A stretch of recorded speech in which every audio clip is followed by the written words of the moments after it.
Hello and welcome to my world and a casual video game review. This time we're talking about a little game called Spirit of the North. The original version was released back in 2019, but the version I played was the enhanced edition that was available on Xbox Series consoles. Because those are the one of the consoles that I happen to have that I chose to play it on. So that's why we played that particular version of it. Spirit of the North is a kind of like a tough game to talk about because there is no real narrative, there is no dialogue, there are no enemies to defeat. You are essentially going on a long journey, a spiritual journey of sorts, as a fox who just seems destined to go from the snowy wastelands across one big vast grass valleys up a mountaintop to, I guess, activate or initiate the northern lights. So it's a game where the actual narrative could be considered open to interpretation of the player themselves. It's very similar in regards to to another game I have high praise for, called Abzu, where you where it's more about the journey than the actual destination. Uh, and much like Abzu, you are encouraged to explore quite a bit. Even more so in Spirit of the North, there are some surprisingly large open areas to explore. Granted, there are some very linear areas as well in some chapters, but when you get into an area where like uh like chapter 4 or chapter 7 where it's like there's a big question of where the hell do you actually go. It really just opens things up to a very large degree.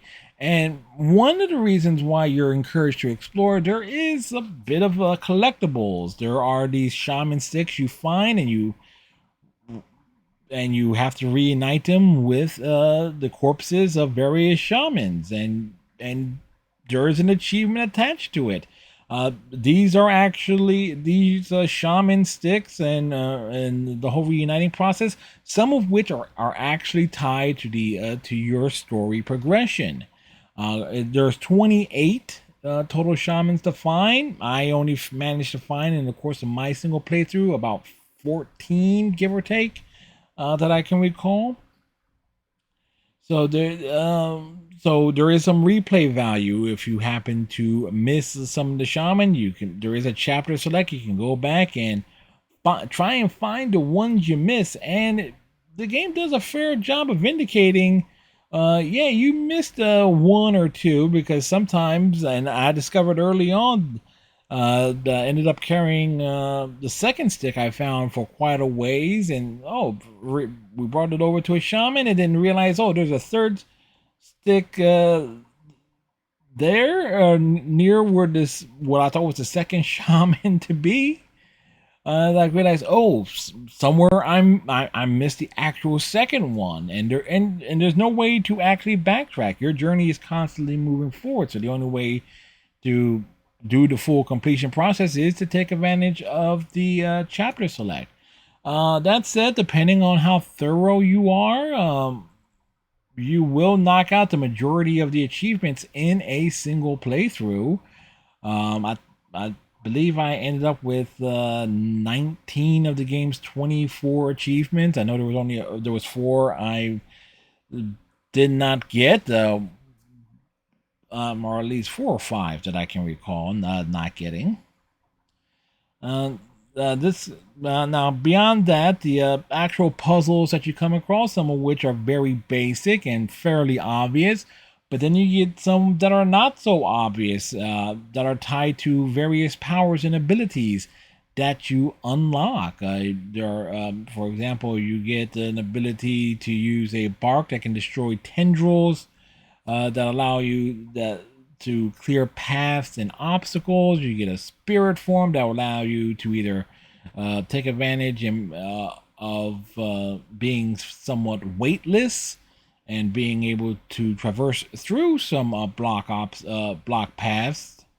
You get a dash allow you to be able to step on a pressure plate and dash through a door before it closes, so which comes very much in handy as you are going through your exploration. So you by the end of the game, you end up having a nice assortment of abilities. The musical score is quite good. It's quite soothing and relaxing, and it really fits the journey that you are going on. Very similar to another game called Abzu, where the music is definitely a very huge strong point. The controls are fairly responsive. There's a little bit of floatiness. Your jump does not always work. You kind of have to plan your jumps a little bit. But at the same time, I've really found no issues with the actual controls. Uh, uh, Visually, it's a quite a striking game, particularly when you start getting look at some of the big landscapes and entering a new area. If you're adjusting the camera and getting in a little bit too close to the fox in and of itself, it can look a little bit janky. There are some glitches. A big glitch that I ran into is in chapter 5 that you can accidentally reset your own progress on a puzzles to the point where you basically have to restart the chapter because the